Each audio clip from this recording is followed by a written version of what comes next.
China کے امیر ترین انسانوں میں زینگ ییمنگ بھی شامل ہے۔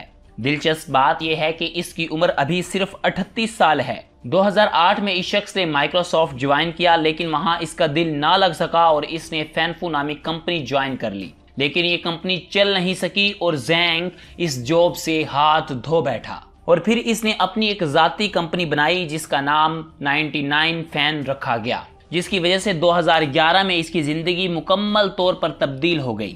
زینگ نے نوٹس کیا کہ کمپیوٹر سے زیادہ لوگ موبائل فون کا استعمال کر رہے ہیں۔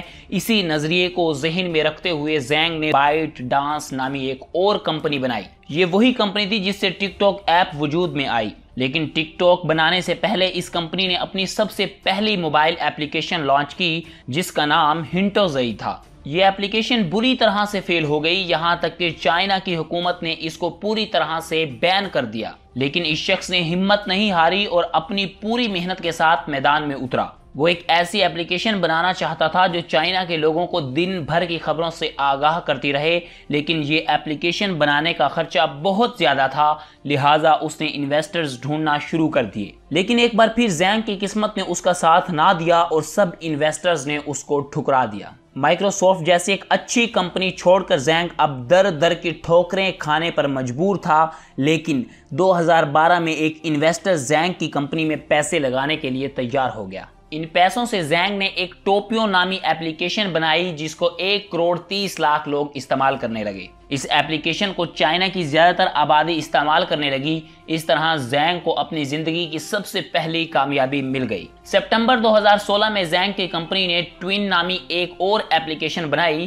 یہ ایپلیکیشن دراصل ٹک ٹاک ہی تھی جسے چائنا میں ٹوین کہا جاتا تھا۔ دیکھتے ہی دیکھتے یہ ایپلیکیشن چائنا میں بے حد مشہور ہو گئی اور کروڑوں لوگوں نے اس ایپلیکیشن کو استعمال کرنا شروع کر دیا۔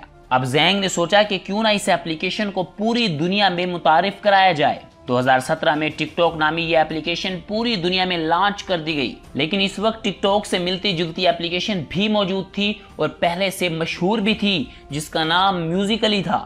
ایک بات تو کنفرم تھی کہ میوزیکلی ایپلیکیشن کے ہوتے ہوئے ٹک ٹاک کا مشہور ہونا بہت مشکل تھا، لہٰذا زینگ نے میوزیکلی ایپلیکیشن کو $150 ارب میں خرید لیا اور اس کے تمام یوزرز کو ٹک ٹاک میں مرج کر دیا، اور اب دنیا میں ٹک ٹاک کا کوئی بھی کمپیٹیٹر موجود نہ رہا۔ آج ٹک ٹاک 75 یعنی 75 زبانوں میں اویلیبل ہے اور دنیا کی مشہور ایپلیکیشن میں شمار ہوتی ہے، اور اسی ایپلیکیشن کی وجہ سے زینگ ییمنگ کا شمار چائنا کے امیر ترین انسانوں میں ہوتا ہے۔ دوستو، میرا نام رانا وہاب۔ اگر آپ کو یہ ویڈیو اچھی لگی ہے تو چینل ضرور سبسکرائب کیجئے گا اور کامنٹ سیکشن میں بتائیے گا۔